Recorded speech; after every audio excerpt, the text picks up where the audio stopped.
மனித வரலாற்றையே மாற்றி அமைச்ச அந்த இடத்துக்கு நாம இப்போ போக போறோம். சுமார் 1400 வருஷத்துக்கு முன்னாடி அரேபிய தீபகற்பத்துக்கு. இந்த 11 பாகங்கள் கொண்ட தொடர்ல இறை தூதர் முஹம்மது ஸல்லல்லாஹு அலைஹி வஸல்லம் அவங்களோட வாழ்க்கைய நீங்க இதுவரைக்கும் கேட்டிராத ஒரு புது விதத்துல நாம சொல்ல போறோம்.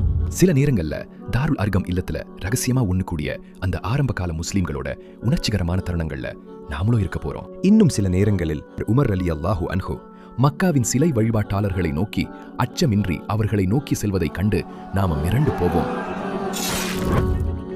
யார் முஹம்மத கொல்றாங்களோ அவங்களுக்கு 100 சிவப்பு மற்றும் கருப்பு ஒட்டகங்கள் பரிசாக தருவேன். முஹம்மதோட மார்க்கத்தை யார் பின்பற்றினாலும் இதுதான் கதி.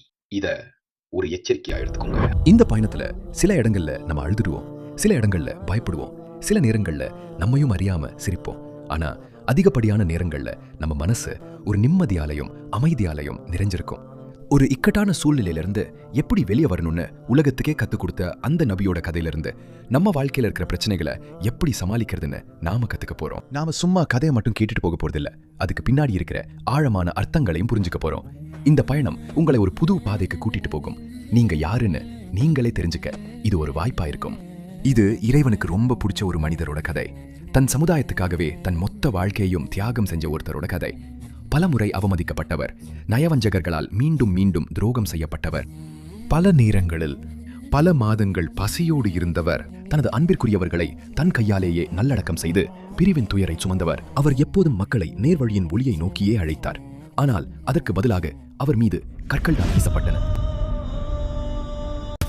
உன்ன மாதிரி அவங்களோட சொந்த குடும்பத்துக்கு இவ்வளவு கொடுமையையும் கேடையும் கொண்டு வந்த ஒருத்தனை நான் இதுவரைக்கும் பார்த்ததில்ல. அவர் மேல எத்தனையோ கொலை முயற்சிகள் நடந்துச்சு. ஆனா ஒரு நிமிஷம் கூட அவர் தன்னோட பாதையில இருந்து பின்வாங்கவில்லை. இறுதியில் தனது விசுவாசமான அடியாருக்கு அளித்த வாக்குறுதியை அல்லாஹ் நிறைவேற்றினான். ஈடு இணையற்ற அந்த 23 வருஷ பயணத்தை நாம இப்போ ஆரம்பிக்கிறோம். இந்த உன்னத பணியை தனி ஒரு மனிதனாக தொடங்கி உலகத்தையே எதிர்த்து நின்னு இன்னைக்கு 200 கோடிக்கும் அதிகமான மக்களை தனக்கு பின்னாடி வச்சிருக்கிற ஒரு சாதாரண மனிதரோட அசாதாரணமான கதையை நாம பார்க்க போறோம். நீங்கள் தயார் என்றால் உங்கள் ஹுக்கும் அல் ஹக் சேனலில் இன்ஷா அல்லாஹ்